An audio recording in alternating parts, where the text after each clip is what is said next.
Manchester United 2, Brentford 1. On the way up, I said, just for the love of God, can you just win?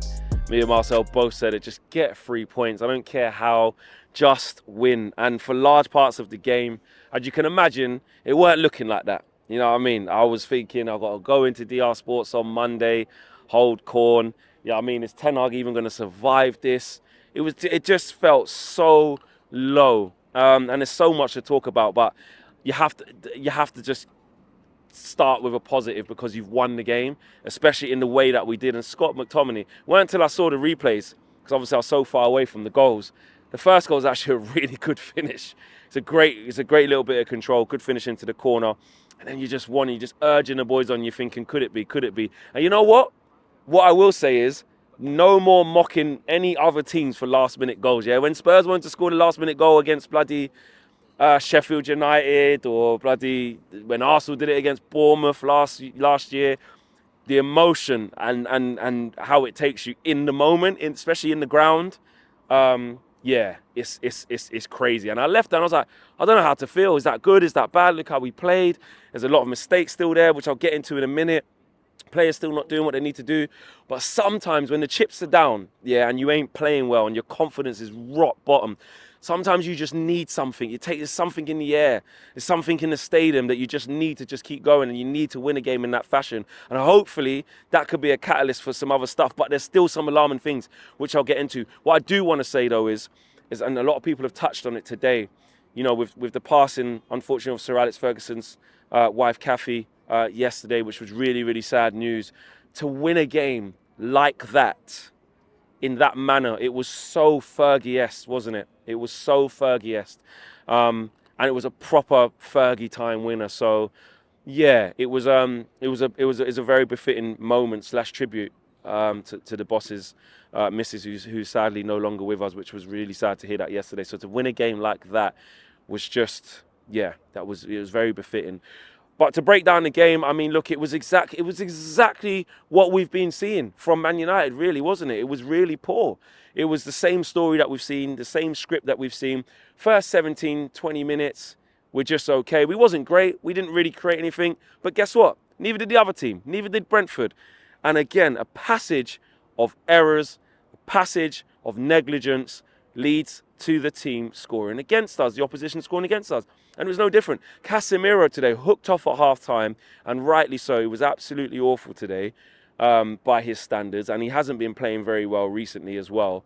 It starts from him. Even before he gave that ball away in that sequence of calamitous errors that led to us conceding, he gave one away in midfield. He just had the ball, and I think Whistle was standing in front of him, and he just plays a lazy pass, a careless pass. And it hits off Whistler's head, and they have the ball, and then they have an attack from it. And that just set the tone. He just could not get involved. He was so bad. But this time, no pressure on him. Gives the ball away. Then tries to make up for his mistake and goes steaming in. They get round his tackle. Then the ball gets into the box. Lindelof, awful, pathetic clearance. Kicks it straight back to them. And then they have an awful P-roller of a shot again. And Onana does what he done. And at that point, I said, look, you know what? Take him out. Take him out. Tom Heaton would not make that mistake. He wouldn't. I know we got a new keeper called, Bayern. Maybe play him, but I'm telling you now, Tom Heaton would not be letting those in the net. And I was emotionally charged. I'm saying he ain't it. Just take him out. He's awful. And you want to back the players. You want to put an arm around them. But it's getting more and more difficult to do that when we're letting in goals like that. Yes, we've come back to win the game today, but that's a huge problem. It isn't just Onana. Casemiro's another one as well. He should be taken out the team. It's not working. It's not working. But, now you're calming down and you're looking at the way that the team's won. There's going to be 2 weeks off. I'm pretty sure Ten Hag's going to stick with Onana. But how much more? How many more mistakes? How many more mistakes? Honestly, it's been so bad what he's been doing. And he just looks so nervous. Any shot that goes anywhere near him, you just think it's going to go in. To the point where I was more surprised at the 2 saves he made in the second half, which he should make, by the way. But even the fans were like, ironically cheering to say, wow, he's made a save, and that's where it's got to. But look, I want him to come out of this period. I still want to believe in him, but he's got to start.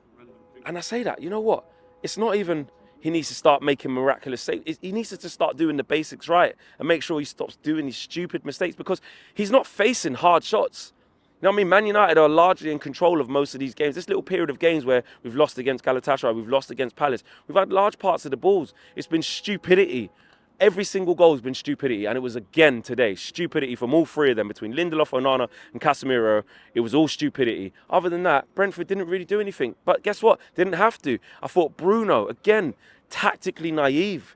First half, he was just trying to gamble off Nathan Collins when Aaron Hickey is a fullback, a left wing back, playing little sort of in-between winger and fullback as a wing back. And it's like, Bruno, stop guessing. Stop trying to nick it off Collins. Just get back in 10 yards and give us a little bit of shape. Second half, kicks off straight away. 2 stupid passes. So Bruno it just wasn't good enough. He just wasn't playing disciplined enough, not involved in the game enough. Or when he was involved, just giving it away. Do you know what I mean? Just really, really poor. Rashi, again, same kind of vibe, to be honest with you. I mean, I know that Brentford, you know, we were playing into their hands. You know, they were doubling up on both wingers anytime we got it. Not so much Bruno because he was coming inside, but especially Rashi didn't really have much space to work in. And it was kind of a similar theme to when Garnacho came on, but there was just a little bit more attacking impetus on him, a little bit more willingness to kind of go at his fullback, and he actually did well to keep the ball in play and swing it back to Dalot that leads to the first goal from McTominay, to be fair.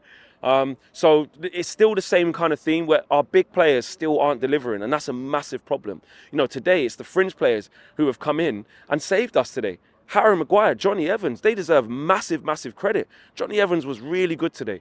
You know, passing with both feet, sniffing out the danger. Yes, we weren't under massive, massive pressure with Brentford pulling us apart, and that should happen at Old Trafford. We should be on the front foot. But they still had to come in and do a job. They were mocked before the game. Look at us with Leicester's centre-backs from a few years ago, Leicester rejects or whatever you want to call it. But at the same time, they did their jobs today. Harry Maguire got an assist. You know, so it's the players actually that have been on the periphery that don't get the chance to play very well, that have come in and shown the players who are supposed to be doing it week in, week out for Man United, what to do, how to keep their levels high. You know, McTominay, frozen out, hasn't been playing very well, came on against Bayern Munich, which wasn't very good. Today, comes on, takes his chances really, really well, wins us the game, sends Old Trafford into euphoria. So, listen, we can't get carried away with that. We've been here before. You know what I mean? I'm definitely not about to say Man United are back and, wow, look at us, hold that, haters, all that stuff. No. At the same time, though, hope you're looking at that and you're saying, hopefully, to win a game like that, sometimes you just need a little spark. You know, when we won against Burnley, it was like, all right, cool. Let's go to midweek against Palace. Let's get the job done. We played a week in Palace. We win really easy. We get lured into a full sense of security. Play the real Palace at home after that in the league and lose. You know what I mean? Don't handle the emotions correctly against Galatasaray. We lose. This game was looking like exactly the same game. Let's not kid ourselves. You know, I know we need to be excited because we won, and we need to be thankful that we won, and in the manner that we did. Honestly, listen, limbs and picking people up and hugging people, scoring the last minute winner, it's amazing. But once that calms down and you have to dissect what happened, if we don't make certain changes in that squad, it's still glaringly obvious that we're going to be back to square one. If we go away to Sheffield United outside of the international break, and whoever starts that day, whether it's Casemiro again or if it's Bruno again or if it's Onana throws it in the net again in a hostile away game at Sheffield United at Bramall Lane, then the same thing will happen again. You're not always going to be able to come back like that, like we saw against Palace. So, listen, I'm happy we won. I'm relieved we won. I mean, I can't even begin to think what would have happened if we would have lost that game in terms of the media scrutiny. I mean, look, winning that way isn't going to turn things. But if we would have lost that game today, I'm telling you now, it wouldn't have been Ten Hag would have went, but the inquest and, 2 weeks of being battered in the media, 2 weeks of being away from it where you're not playing as well. Look what happened when we lost against Arsenal. We had 2 weeks of crap with the Jadon Sancho situation, just negativity. But to win like that, just stop that rut. And what I'm hoping is that can be a turning point. It's way too early to say that it is, but you're hoping that it can be. I'm still worried about Onana. I'm still worried about mistakes being made. But today, the saviour was the players on the fringe, was the players who don't normally play. And they deserve big, big credit for that. What else can I say? Højlund, kept going, kept trying to put his body in there. Was feeding off scraps again against a really stubborn Brentford side who deserve a lot of credit for the way they played. Because again, the script was written, score against Man United. Not really against the run of play, but they'll gift you a goal and then sit in and be compact. And it was. And they very, very nearly did it. But fair play to the players. They kept going. Where I do give us credit is towards the end of the game, especially in the last sort of 6 minutes when it goes up on the board and you can tell it hasn't been our day, it would have been very easy for us to get sloppy, Brentford get a corner, they can keep it in the corner, we're hooking it out for throw-ins because they're putting us under pressure. We kept going, and there was a little bit of belief there. There definitely was belief, otherwise you don't come back. So I will give us credit for that. My man of the match, obviously it is Scott McTominay with what he's come on and done, but I think Johnny Evans deserves massive credit and Maguire deserves massive credit, because I tell you what, it would have been very easy for those two to come in and have stinkers. You know what I mean? Coming off the periphery and have stinkers. And they didn't, so they deserve credit for that as well. Smash the like on the video. Subscribe to the channel if you're new. 3 points. Yes, 3 points. Bye.